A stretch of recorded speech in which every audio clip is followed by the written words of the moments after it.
नमस्कार। BP competition academy में आप सबका स्वागत है। हमारी जो टेस्ट सीरीज चल रही है, यानी जो जीके प्रश्नों को याद करने की एक सीरीज चल रही है, उसी क्रम में आज हम जो प्रश्नों को पढ़ने वाले हैं, आज हम जिन प्रश्नों को एक सीरीज के माध्यम से सॉल्व करने वाले हैं, याद करने वाले हैं हमेशा के लिए, वो प्रश्न संख्या है 581 से लेकर 600, यानी 20 प्रश्नों के बारे में हम डिस्कस करेंगे। आप सभी लोग हमारे साथ मिलकर 20 प्रश्नों के बारे में अच्छे से डिस्कस करें, अच्छे से याद करें। हमारे आंसर बताने से पहले आप आंसर देने की कोशिश करें, जिससे आपकी स्पीड मेंटेन होती है। इसका फ़ायदा ये होता है कि आपकी स्पीड मेंटेन होती है, प्लस इतने सारे प्रश्न जो याद हो जाते हैं। और ये सारे प्रश्न जो है वो आपको सभी एग्ज़ाम्स, चाहे कोई भी एग्ज़ाम्स हो, सभी में ये ज़रूरी हो जाते हैं। यदि जीएस की बात करें, जीके की बात करें, तो उनमें इस तरह के प्रश्न बहुत अधिकतर पूछे जाते हैं। ठीक है, तो आप सभी लोग टारगेट बनाकर और अच्छे से पढ़ते रहें। चलिए हम शुरू करते हैं अपने प्रश्न पे। प्रश्न हमारा है, खिलाफत आंदोलन के प्रमुख नेता कौन थे? सैयद अहमद खान और आगा खान, पहला ऑप्शन। दूसरा मोहम्मद अली और शौकत अली। तीसरा मोहम्मद इकबाल और सलीमुल्लाह खान। और चौथा मोहम्मद अली जिन्ना और सिकंदर हयात खान। 4 ऑप्शन आपके स्क्रीन पर हैं। जो भी सही आंसर आपको लगे, आप सबसे पहले आंसर दे दीजिए, फिर मैं तो बताऊंगा ही आपको। ठीक है, तो जब भी यहाँ राइट आंसर की बात करें तो ऑप्शन नंबर बी जो है वो सही उत्तर निकल करके आता है। मोहम्मद अली और शौकत अली खान खिलाफत आंदोलन के प्रमुख नेता थे। आप ध्यान से समझिए, खिलाफत आंदोलन, खिलाफत आंदोलन दरअसल इसका जो मुख्य उद्देश्य था वो था तुर्की के प्रति जो ब्रिटिश दृष्टिकोण को में बदलाव लाना था। क्या था? तुर्की के प्रति जो ब्रिटिश दृष्टिकोण था उस पर क्या करना? बदलाव लाना था, और तुर्की के सुल्तान को पुनः उनके स्थान पर स्थापित करना यहाँ का मूल उद्देश्य था। इसके लिए अली बंधु, मौलाना आज़ाद, हकीम अजमल खान और हसरत मोहानी के नेतृत्व में ये खिलाफत समिति का गठन किया गया। इस तरह से जो प्रमुख नेता थे मोहम्मद अली और शौकत अली थे। ठीक है, चलिए अगले प्रश्न पे चलते हैं। 582 नंबर प्रश्न आपके स्क्रीन पर है। ठीक है, ये 582 नंबर प्रश्न आपके स्क्रीन पर है। क्या कहता है? प्रश्न का कहना है कि अखिल भारतीय खिलाफत सम्मेलन 1919 किस स्थान पर आयोजित किया गया था? लखनऊ में, दिल्ली में, पोरबंदर में या फिर अलीगढ़ में? 4 ऑप्शन आपके स्क्रीन पर हैं। 4 ऑप्शन में से जो सही उत्तर हो आपको करेक्ट करके बताना है। तो जब भी बात करें सही उत्तर की, तो ऑप्शन नंबर बी जो है राइट, ऑप्शन नंबर बी सही उत्तर निकल करके आता है। ध्यान दीजिए, नवंबर 1919 में हिंदू और मुस्लिम का संयुक्त सम्मेलन दिल्ली में आयोजित किया गया था। गांधी जी ने असहयोग आंदोलन शुरू करने का प्रस्ताव किया था, जिसका जिन्ना ने विरोध किया। किसने विरोध किया? जिन्ना ने इसका विरोध किया था। ठीक है, जब जिन्ना विरोध करते हैं, ठीक है, ध्यान से समझिएगा, तो दिसंबर 1919 में खिलाफत सम्मेलन का दूसरा सत्र बुलाया गया, और फरवरी 1920 में बॉम्बे में खिलाफत आंदोलन का तीसरा सम्मेलन आयोजित किया गया। तो इस तरीके से इसका राइट आंसर क्या होगा? Option number B, Delhi. अगले यदि हम प्रश्न की बात करें तो अगला प्रश्न आपके स्क्रीन पर है, 583 नंबर। कहता है, झंडा सत्याग्रह के लिए किस शहर को जाना जाता है? कानपुर को, नागपुर को, नैनीताल को या फिर भोपाल को? 4 ऑप्शन आपके स्क्रीन पर है। जब भी झंडा सत्याग्रह की बात करें तो हमें वो डेट याद आती है। कौन सी डेट याद आती है? वो डेट याद आती है 18 जून 1923 को, जिस दिन हम झंडा दिवस के रूप में मनाने का प्रण लिए, और आज भी हम झंडा सत्याग्रह, झंडा दिवस के रूप में मनाते हैं 18 जून को। इस सत्याग्रह का नारा था नागपुर चलो। क्या नारा था? इस सत्याग्रह यानी झंडा सत्याग्रह का नारा ही था, क्या था? नागपुर चलो। तो जब जाहिर से बात है कि इसका नारा था नागपुर चलो, तो इसका राइट आंसर क्या होगा? नागपुर। ठीक है, किस शहर को जाना जाता था? तो नागपुर राइट आंसर होगा। अगले प्रश्न पे चलते हैं। अगला प्रश्न आपके स्क्रीन पर है। अगला प्रश्न क्या कहता है? 584 नंबर प्रश्न। अलीपुर षड्यंत्र केस में अरबिंदो घोष का बचाव किसने किया था? तेज बहादुर सप्रू ने किया था, जवाहरलाल नेहरू ने किया था, ठीक है, जवाहरलाल नेहरू ने किया था, या फिर चित्तरंजन दास ने किया था, या फिर मोतीलाल नेहरू? 4 ऑप्शन में से सही उत्तर आपको करेक्ट करके बताना है। जब भी इसमें सही उत्तर की बात करें तो कौन सा उत्तर सही होगा? तो जब भी बात करें हम अलीपुर षड्यंत्र केस की, तो यहां पर हमें एक बात ध्यान आती है कि चित्तरंजन दास जो थे, चूंकि अब ध्यान से समझिए इसका राइट आंसर क्या बनेगा, Chittaranjan Das, option number D. Chittaranjan Das जो थे वो क्या थे, क्रांतिकारी भी थे, न्यायविद कह सकते हो। ये जो थे ये अलीपुर षड्यंत्र केस में अरविंदो घोष का बचाव किए थे और वो ढाका षड्यंत्र केस में भी बचाव पक्ष में थे। 1921 में अहमदाबाद अधिवेशन में वे कांग्रेस के अध्यक्ष थे। उन्होंने स्वराज पार्टी स्थापना भी की थी। किसकी, स्वराज पार्टी की स्थापना भी की थी। क्या नाम था, चित्तरंजन दास। ठीक है, चलिए अगले प्रश्न पे चलते हैं। अगला प्रश्न आपकी स्क्रीन पर 585 नंबर है। कहता है 1907 में कांग्रेस का विभाजन गर्म दल और नर्म दल में किस अधिवेशन में हुआ था? सूरत में, कलकत्ता में, नागपुर में, मद्रास में। 4 ऑप्शन है आपकी स्क्रीन पर, जो भी सही उत्तर हो आपको देना है।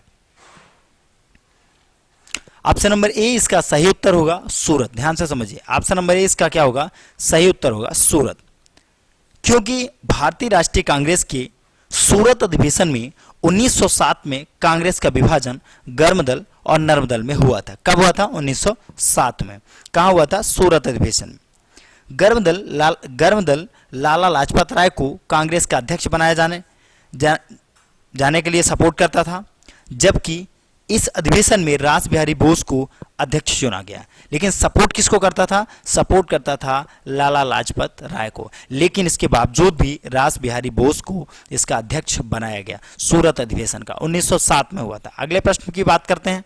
अगला प्रश्न आपकी स्क्रीन पर है 586 नंबर। भारतीय राजनीति का ग्रैंड ओल्ड मैन किसे कहा जाता है? बिपिन चंद्रपाल को, सुरेंद्रनाथ बनर्जी को, दादा भाई नौरोजी को, सुरेंद्रनाथ या फिर आपका रास बिहारी बोस को। 4 ऑप्शन आपके स्क्रीन पर है। जब भी 4 ऑप्शनों में से राइट आंसर की बात करें तो ऑप्शन नंबर बी जो है सही उत्तर बनकर के आता है। क्या सही उत्तर बनकर के आता है? दादा भाई नौरोजी। दादा भाई नौरोजी जो है सही उत्तर बनकर के आता है। ध्यान से समझिएगा, क्योंकि ऑप्शन नंबर बी, अब दादा भाई नौरोजी को महात्मा गांधी और गोपाल कृष्ण गोखले का गुरु माना जाता है। किसका? महात्मा गांधी और गोपाल कृष्ण गोखले का गुरु माना जाता है। उनकी प्रसिद्ध कृति क्या थी? पॉवर्टी एंड, उनकी जो प्रसिद्ध जो कृति थी क्या नाम था? Poverty and un British rule in India. क्या नाम था? Poverty and un British rule in India के द्वारा उन्होंने भारत में धन निकासी के सिद्धांत का प्रतिपादन किया। वे हाउस ऑफ कॉमन्स के सदस्य बनने में पहले भारतीय माने गए। ध्यान दीजिए, कौन से पहले भारतीय? क्या नाम था? दादा भाई नौरोजी। अगला प्रश्न आपकी स्क्रीन पर है। अगला प्रश्न क्या कहता है? 587 नंबर। कहता है निम्नलिखित में से कौन सा क्रांतिकारी संगठन गुप्त रूप से काम करता था? अभिनव भारत, मित्र मेला, गदर पार्टी, अनुशीलन समिति। 4 ऑप्शन है, सही उत्तर आपको देना है। जो भी सही उत्तर की बात करें तो यहां पर यह ध्यान देना है क्रांतिकारी संगठन गुप्त रूप से काम करता था। ठीक है, तो ऑप्शन नंबर डी जो है राइट आंसर होगा, अनुशीलन समिति। ठीक है, यानी अनुशीलन समिति की जो स्थापना है वो 1902 में प्रथम नाथ मित्रा ने बंगाल में की थी। किसने की थी? प्रथम नाथ मित्रा ने बंगाल में की थी। ठीक है, इस तरह अगले प्रश्न पे चलते हैं। अगला प्रश्न राइट आंसर, अगले प्रश्न की बात करें 588 नंबर। INA ट्रायल निम्नलिखित में से किस स्थान पर हुआ था? कलकत्ता उच्च न्यायालय पर, सर्वोच्च न्यायालय पर, संघीय अदालत पर, लाल किला पर। 4 ऑप्शन आपकी स्क्रीन पर है, सही उत्तर आपको बताना है। क्या सही उत्तर हो सकता है, जल्दी से बताइए। ठीक है, जब भी INA की बात करें तो option number D Lal Qila सही उत्तर होगा। Option number D Lal Qila. अब ध्यान से समझिए, option number D Lal Qila कैसे होगा? ठीक है, यानी इंडियन नेशनल, INA का फुल फॉर्म समझ रहे हैं, इंडियन नेशनल आर्मी के सहगल, शाह नवाज खान और गुरबख्श सिंह ढिल्लो पर लाल किला में नवंबर 1945 में ट्रायल शुरू हुआ। इस ट्रायल के दौरान भूला भाई देसी बचाओ पक्ष के मुख्य अधिवक्ता थे। क्या नाम था? भूला भाई। ठीक है, देसी बचाओ पक्ष के मुख्य अधिवक्ता थे। तो इस तरह राइट आंसर क्या होगा आपका? Option number D. अगले प्रश्न की यदि हम बात करें तो अगला प्रश्न क्या कहता है? 589 नंबर प्रश्न आपको कहता है कि ब्रिटिश साम्राज्य अंदर तक सड़ चुका है। ब्रिटिश साम्राज्य अंदर तक सड़ चुका है, यह भ्रष्ट, दमनकारी और घटिया है। यह कथन किसने कहा था? यह कथन किसने कहा था कि ब्रिटिश साम्राज्य अंदर तक सड़ चुका है या भ्रष्ट दमनकारी और घटिया है? किसने कहा था? एनी बेसेंट ने, डब्ल्यू डिग्गी ने, सिस्टर निवेदिता ने, William Wedderburn. 4 option right answer है। ऑप्शन नंबर सी इसका राइट आंसर होगा sister Nivedita.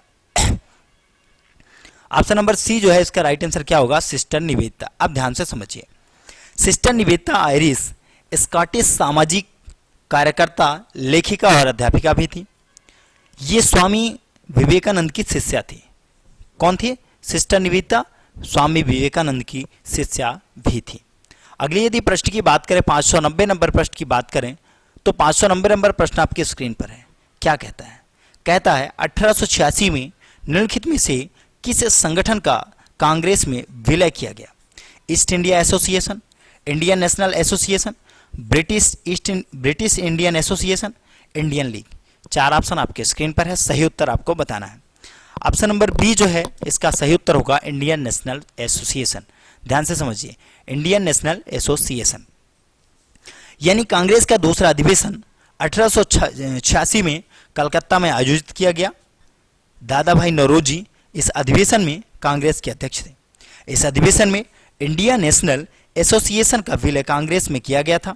Indian national association की स्थापना 1876 में सुरेंद्र नाथ बनर्जी और आनंद मोहन बोस ने की थी। किसने की थी? सुरेंद्र नाथ बनर्जी और आनंद मोहन बोस ने इंडियन नेशनल एसोसिएशन की स्थापना की थी। तो इस तरह राइट आंसर क्या होगा? Option number B. अगले प्रश्न की बात करें, 591 नंबर प्रश्न आपकी स्क्रीन पर है। ठीक है, क्या कहता है? ध्यान से देखिए। कहता है कांग्रेस के अधिवेशन की अध्यक्षता करने वाले पहले अंग्रेज कौन थे?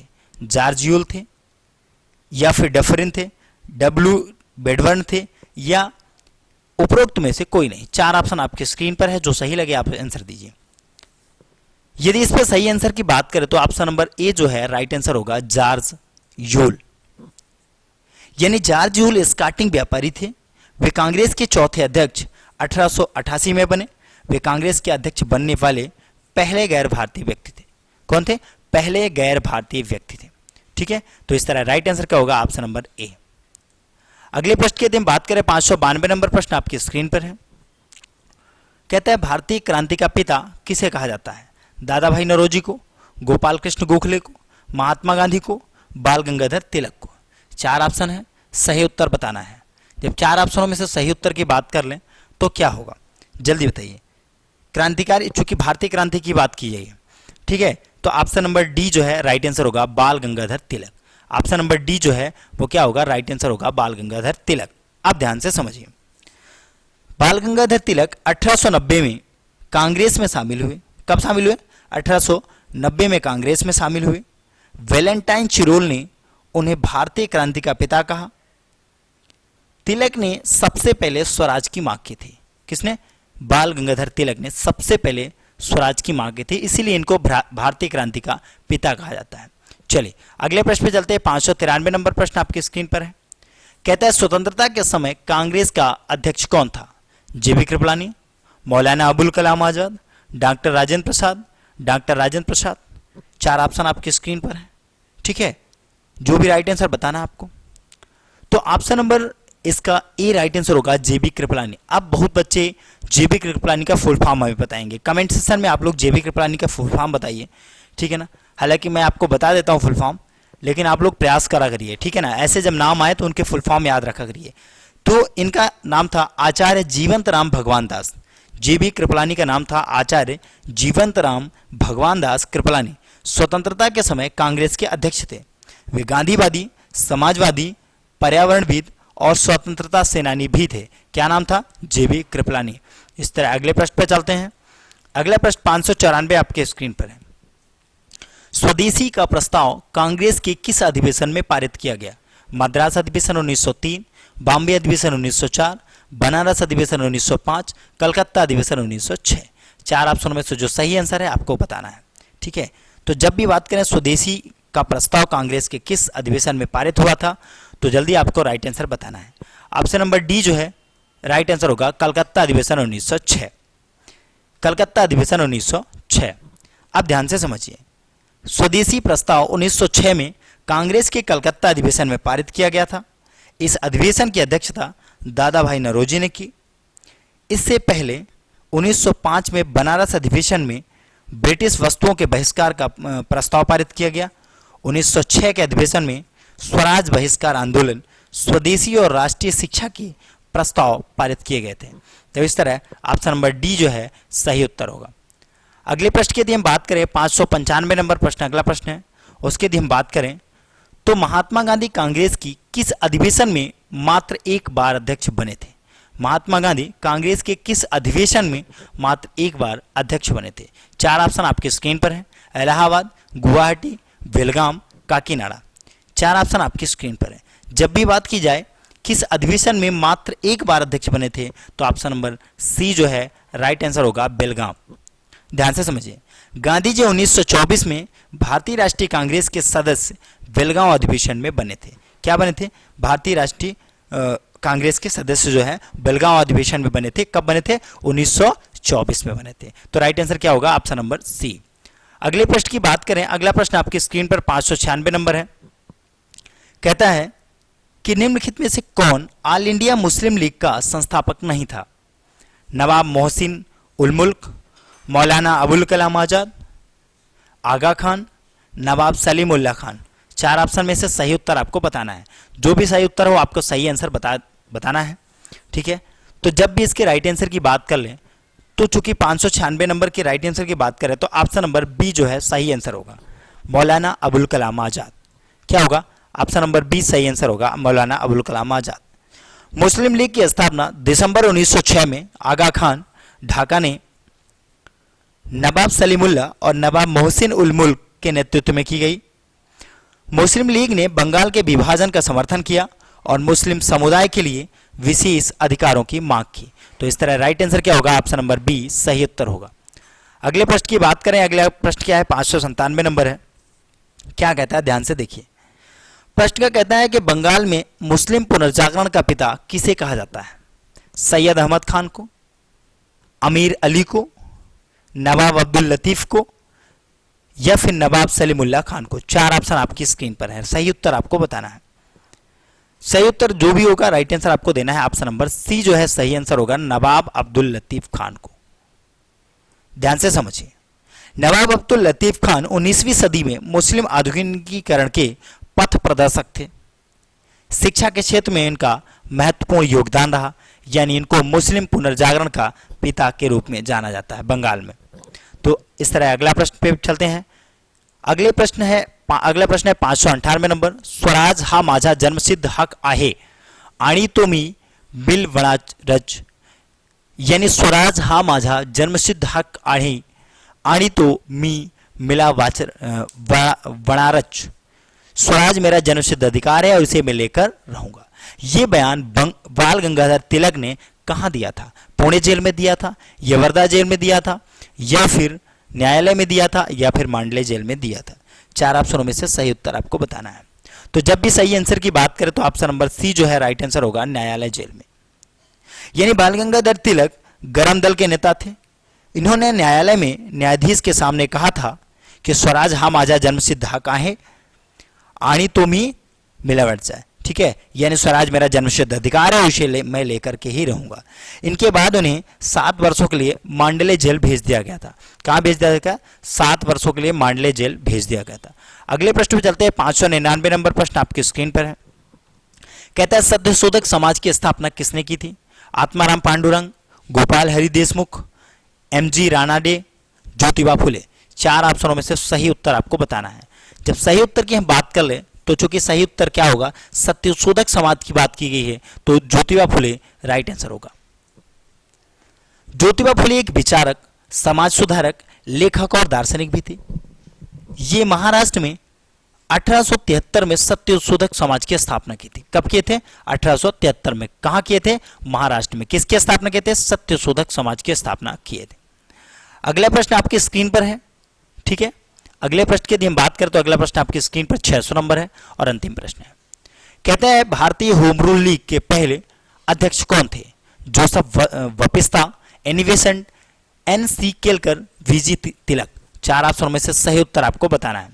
जब सही उत्तरों की हम बात कर लें तो ऑप्शन नंबर ए जो है सही उत्तर होगा, जोसेफ वपिस्ता। ऑप्शन नंबर ए सही उत्तर होगा। यानी बाल गंगाधर तिलक ने अप्रैल 1916 में भारत में इंडियन होम रूल की लीग की स्थापना की, जबकि एनी बेसेंट ने सितंबर 1916 में होम रूल लीग की स्थापना की। ठीक है, एनी बेसेंट ने होम रूल लीग की स्थापना कब की? 1916 में सितंबर में, जबकि वहीं पर बाल गंगाधर तिलक ने अप्रैल 1916 में भारत में इंडियन होम रूल की स्थापना की। तो इस तरह राइट आंसर क्या होगा? Option number A right answer होगा। तो आप सभी लोग इसी तरह आंसर देते रहें, सभी लोग अच्छे से टेस्ट अटेंड करते रहें। ठीक है, मैडम का लेक्चर भी आता है, उसे भी आप अटेंड करते रहें। हमारे भी लेक्चर बहुत जल्द आ जाएंगे, आप लोग बस अच्छे से पढ़ाई करते रहें। ठीक है ना, आप सभी लोग सपोर्ट बनाए रखें, अच्छे से पढ़ते रहें। कोई इशू हो कमेंट बॉक्स में बता सकते हैं आप। यहाँ पे एक मोबाइल नंबर दिया है, उस मोबाइल नंबर पे कॉल कर सकते हैं, या फिर वेबसाइट डली हुई bpcompetitionacademy.com, इस वेबसाइट पे जाकर अपनी क्वेरी डाल सकते हैं वहाँ पे, तो हम आपसे संपर्क कर लेंगे। तो सभी सुविधाएं आपको अवेलेबल है, सभी लोग पढ़ते रहें अच्छे से। ठीक है, और अपना ख्याल रखें क्योंकि कोरोना का कहर बहुत तेज से जारी है। तो सभी लोग सुरक्षित रहें, घर पे रहें और अच्छे से पढ़ाई करते रहें, टेस्ट देते रहें। टेस्ट देने से आपकी स्पीड मेंटेन होती है। चलिए, आप सबका बहुत बहुत धन्यवाद।